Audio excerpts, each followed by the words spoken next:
You guys know I love podcasting and listening to podcasts, and I'm guessing if you're listening to this that you love podcasts too. Have you ever considered podcasting yourself? It is a great way to reach your audience, grow your know, like and trust factor, and not need to show your face unless you want to. If it is something you've thought about but you don't know where to start, then head over to becomeapodcaster.uk/BAP quiz, BAP quiz, to access a 2-minute quiz that will help you work out what type of podcast might suit you. That's becomeapodcaster.uk/BAP quiz. You're listening to WPC UK, the place to be if you are looking to grow and streamline your business in 2023. I'm your host, Donna Eade, and I'll be walking you through processes, productivity, and planning, along with bringing you business experts with knowledge to share. Let's make 2023 the year of success in your business.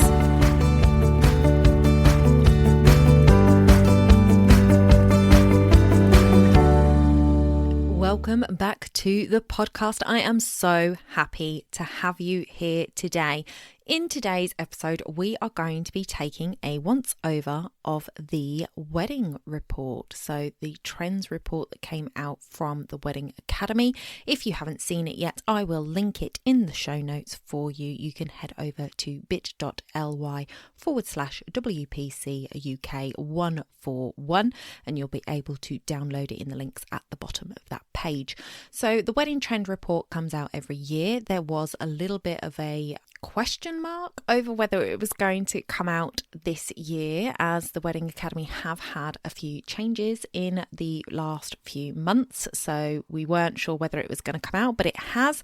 And this is talking to some pros in the industry, looking at trends they're seeing emerge for 2023, what we are likely to see coming more through 2023, what you might consider gearing your brides and grooms towards, looking at what couples are interested in, how you might be able to plan what you're offering around these trends that we're seeing. So the first trend that I wanted to look into, and I'm not going to cover everything in this podcast, it's I think 18 page report, so it would be way too long. I'm just going to hit some of the key elements that I saw as I was going through that I found interesting. So the first topic we're going to look at is the wedding photography element.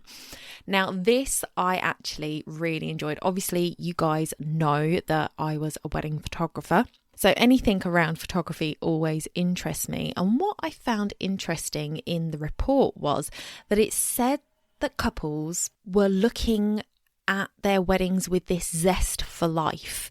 And I think given the few years that we have had, what we're seeing coming in the photography element especially is that reach back to natural, more fluid photography rather than this stage stuff. So much more with the documentary style shooting, much more impromptu shots, much more of, let me just grab my friends here, let's have a picture taken, rather than those really formal, not so forced, but those structured images.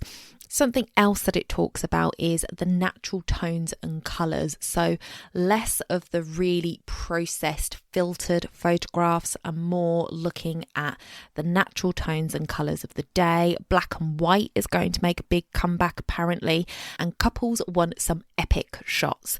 So there is this juxtaposition here of the natural, capturing it as it happens, capturing people in their true moments, in their true feelings, but then also creating some epic shots. And I think that that is a beautiful balance when it comes to photography. I love it when photographers use long lenses and sort of stay back from the action and can catch those natural laughs and those shots through different things, whether it be through the trees or over people's shoulders where that's kind of blurred out and the focus is on that center image of a person laughing, and whether that be the grandmother or the mother of the bride or whatever it is, like I really love those kind of images. So I love that kind of documentary capturing the moments as they happen is really coming back to the forefront.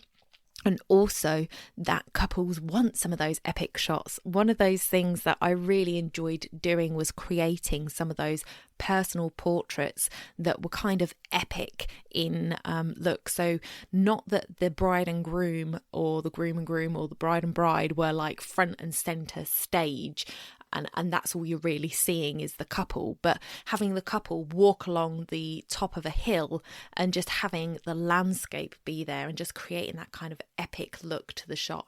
I love that, because those are the images I think that you can put up and they don't age as much as your, classic wedding portrait will. It kind of looks like a piece of art, and that can stand the test of time. So I love that people are looking at that more.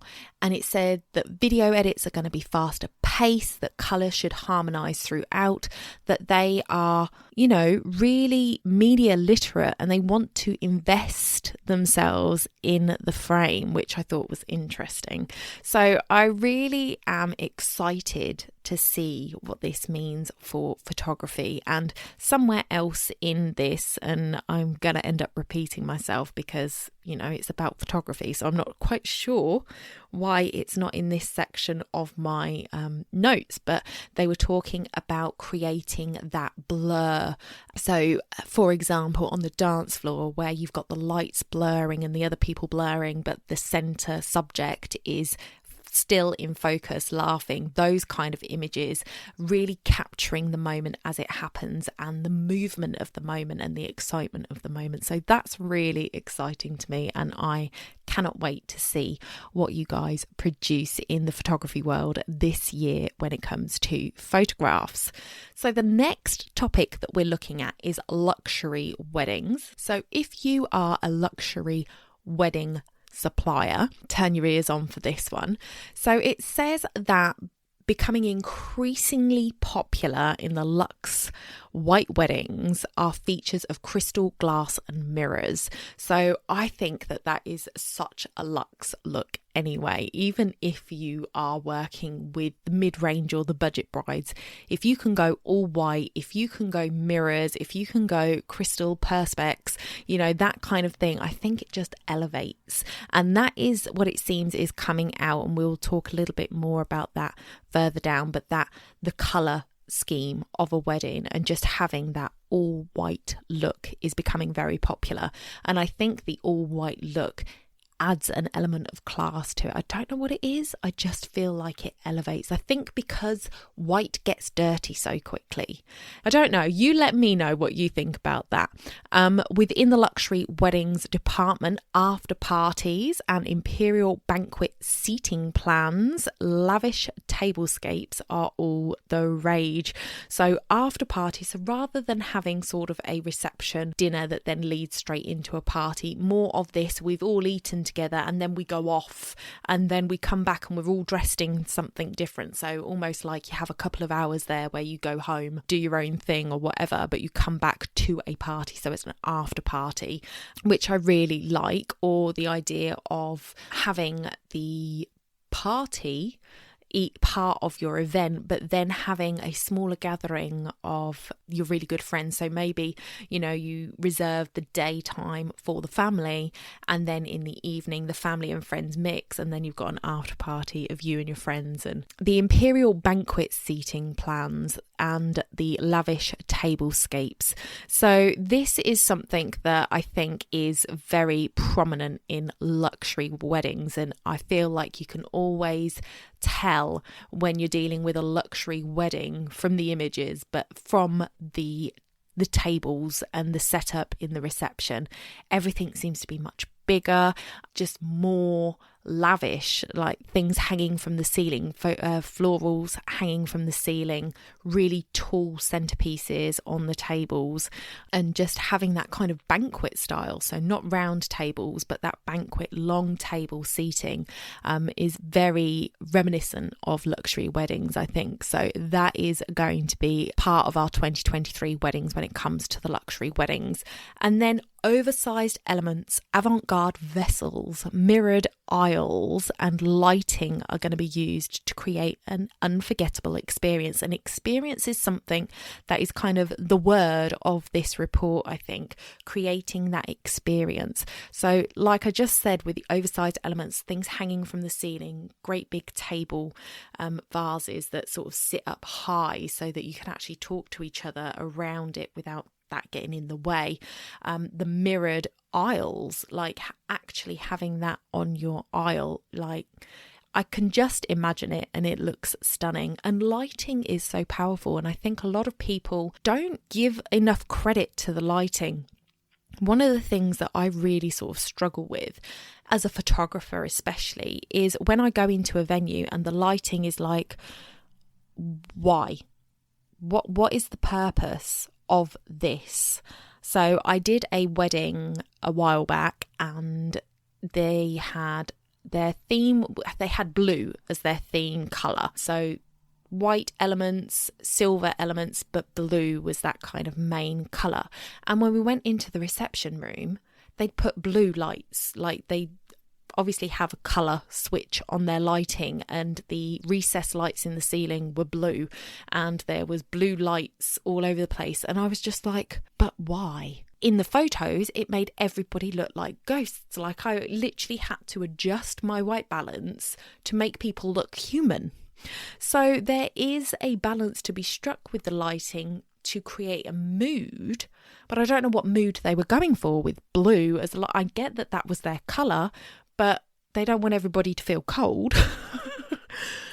Lighting is it's like another, like it's like music, it's a language, and I think that it really does pay to have an expert lighting technician talk to you about how to create the feel that you want in your room and not just change the colour based on the colour of your wedding. So that I can understand being a luxury element. Not everybody can afford to have a lighting technician work with them on their wedding day. However, I still think that other weddings could benefit from not allowing the venues to just choose the colour of their wedding to spray all over their lighting system. Very confusing to me. Anyway, on to the next part of our trends, which is wedding editorial trends. So this is one for everybody to listen to, because we are all looking at ways in which we can advertise ourselves, ways that we can get more visible and how we can reach more people. And the editorial side of weddings is an important element to consider. So digitalization and technology are on the rise in the wedding media industry. Editors are becoming more selective about the work that they feature, and couples are tech savvy these days, and they're willing to invest in self-education when it comes to their wedding planning. So a few things to kind of break down in those points, and like I say, there's more details in the report which will be linked in the show notes. So with the rise of digital media within the wedding industry, this is looking at the blogs, Rock and Roll Bride, The Knot. These types of blogs are really kind of the go-to place, and even the magazines have their digital versions. So it is really important when you are considering where you're going to send your shoots to or your real weddings to, that you are looking at their digital outlay and how you might fit into that. It says that editors are becoming more selective about the work they feature. So you have to do something to stand out from the crowd. It is no good just doing a shoot with a load of colleagues and expecting a wedding to publish it. Look at what it is that wedding shoot is actually saying. What are you trying to show? What are you trying to explain with it? It can't just be an advert for all the vendors that worked on it. So whether it is choosing a mood board and creating a theme around that and giving the editor an explanation of why you brought these people together and why this particular shoot, or even when you are sending it, if you can take video during the day and create a reel from that is with no music attached to it, no words, that you can send along with your editorial piece, with your images, that is something that may well stand in your favour, because you've taken an element of work out. They can just put that reel on their social media, add the music that they want to it, put the words they want, add their links, whatever. They're going to be able to do that, and you've taken that step away. So think of ways that you can stand out from the crowd when it comes to creating editorial pieces, and when it comes to your real wedding listings. Like, what is it that you are hoping that they will see in this wedding? What is the love story behind this wedding?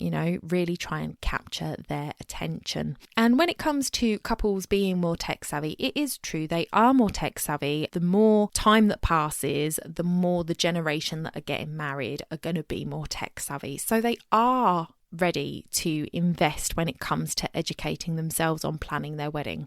But that doesn't mean that planners are going to be out of a job, because at the end of the day, planners are the ones that have got the connections to the rest of the industry. They're the ones that you can rely on to give you people who you can trust with your wedding day.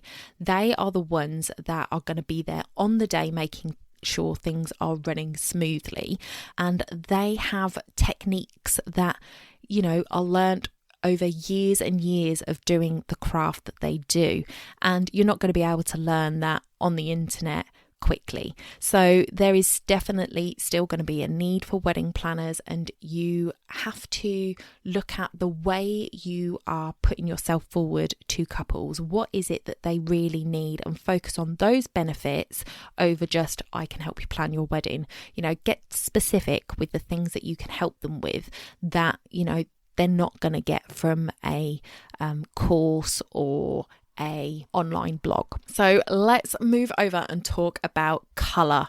So colour is a huge thing in weddings. It is always interesting to see what the Pantone colour of the year is and how that then disseminates through the wedding industry. So the colour of the year is Viva Magenta, and I don't know if you've actually looked this up on Pantone, but I went over there to just check what the colour was, and on their page they had these little bugs, and I can't remember what they're called, but that's the inspiration for the colour. And oh my days, I am going to link it in the show notes. You need to go over. It is so beautiful. It gives me Indian wedding vibes. It's kind of this magenta with this gold and this sort of shimmer. Oh, it's just stunning, absolutely stunning. So do go and have a look at their page and their inspiration. It's a little bit confusing when it comes to colours. I think we've kind of got both ends of the scale going on according to the trends report. So we have got lots of bold colours, but also muted colours. So classic colours such as creams, pinks, greens, blues, reds, oranges will be popular in 2023, but the Viva Magenta and the new neutrals will also be popular colour trends for 2023. So the new neutrals are not the cream and the white and the beige, those kind of, it's more on the grey tone. So the greys, monochromatic, they're saying. So let me know over on social, hit me up in the DMs. I would love to know whether you're seeing that with the weddings you're booking. What is the colour trends that you're seeing come through with the couples that you're working with? Because I was kind of like, well, that kind of just covers everything. It's all over the place. There's bold colours. Viva Magenta is very bold, but then there's muted colours, and we're looking at the new neutrals, but then the classic colours are also going to be popular. So it's kind of a little bit of a mix of everything by the sounds of it. So I would love to have your input on that, what you're seeing in your bookings. The next thing is the wedding experience. Now, this is something that I was talking about earlier. Rather than a display of wealth or a selfish, egocentric wedding day, couples are looking more to create an experience experience for their guests, which I absolutely love. So one of the things to do with the experience is sustainability. So increasingly it is becoming a priority for couples to reduce the waste and create a long-lasting imprint.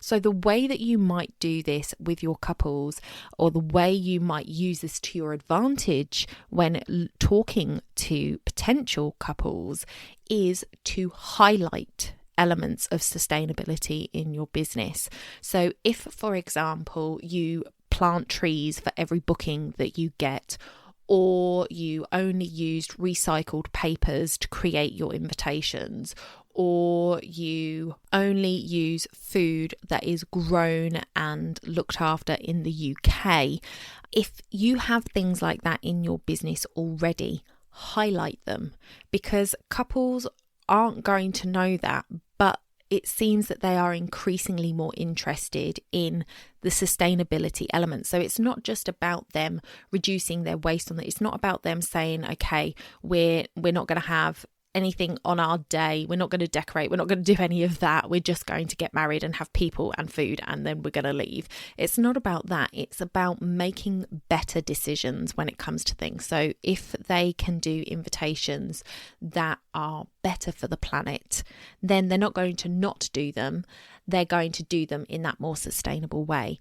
If they can look at the food and make sure that it is being as carbon neutral as possible by having it UK grown, made, produced, then that is going to be something that they're looking for when it comes to hiring a caterer. If they can see that you put a emphasis on using in-season flowers and local flower farms rather than importing from overseas or buying from the big markets, that is something that they're going to be looking at, sort of getting back to basics and looking at creating less waste themselves, but looking at how you are being sustainable in your business as well. So I think that is something that's really important to look at when it comes to promoting yourself in 2023. So they are also looking at a stripped back day, paring back elements of the day to achieve a more personal and less overwhelming occasion. Again, this doesn't mean that they're not having things. It's just, I think, creating less visual noise and really honing it in to what's important to them, which over the last few years, we have come to realise that our connection with people is the most important. So having those decorations, and I think that again is why the white palette is becoming so popular, because you can have these beautiful elements, you know, these beautiful glass vases with white flowers. You can have the walls draped in white linens. You can have the tables with white linens and white napkins and things like that. And it looks beautiful, visually pleasing to the eye, but it doesn't take all your attention. Your focus can be the people. Your focus can be the experience, which is what couples are moving towards. The other thing that is becoming popular with the experience side of things is a wedding weekend. So providing guests with a unique experience by planning events and activities over a few days.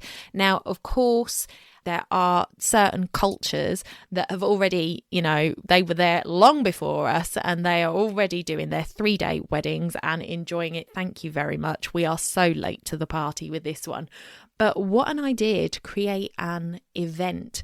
And again, planners, you can jump on this. So where they are learning how to plan their wedding online, a 3-day wedding, organising things that are happening on one day and the wedding's happening on another, and then having an after day. You know, this is not something that is being taught online particularly. It's not something that they're going to be able to pull information from.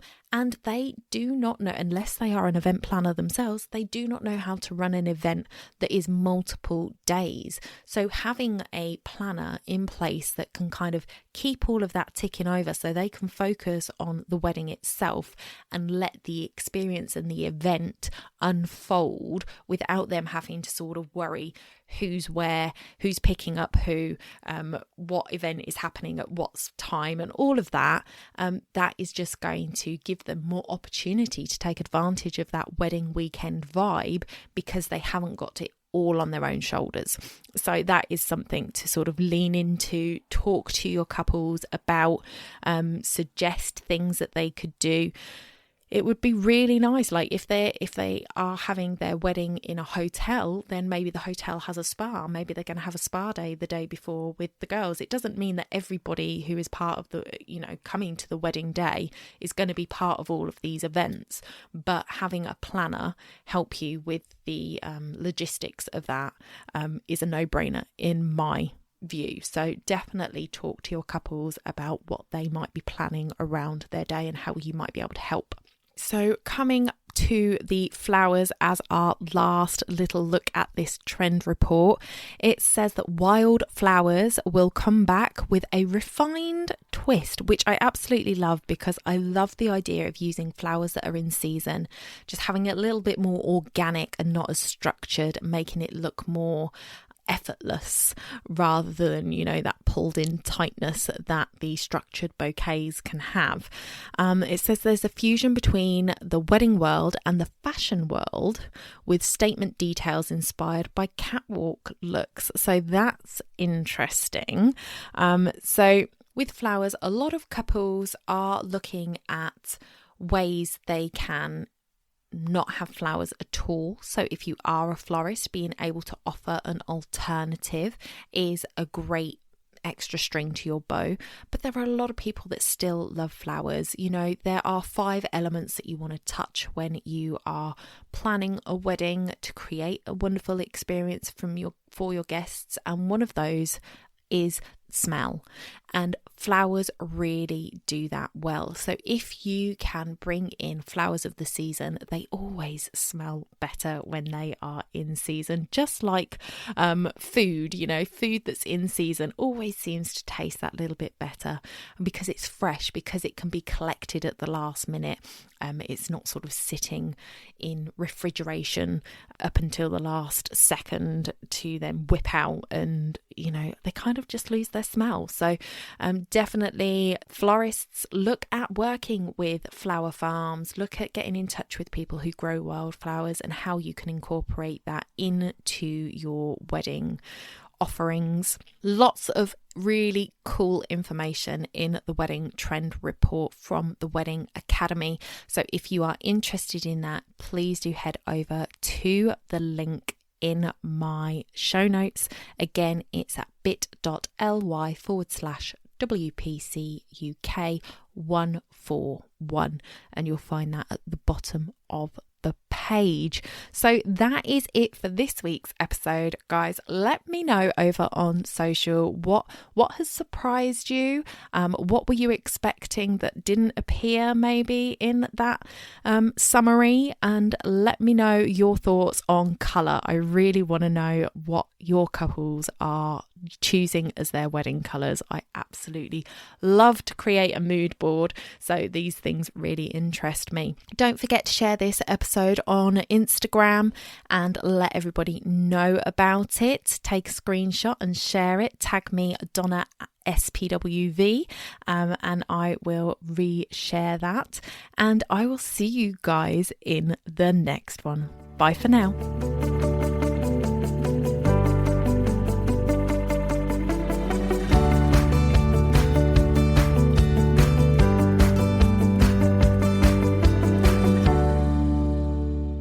Don't forget to hit those stars and leave a review of the podcast where you listen if you found value in what you heard today. It's a free way you can help the podcast reach more people just like you.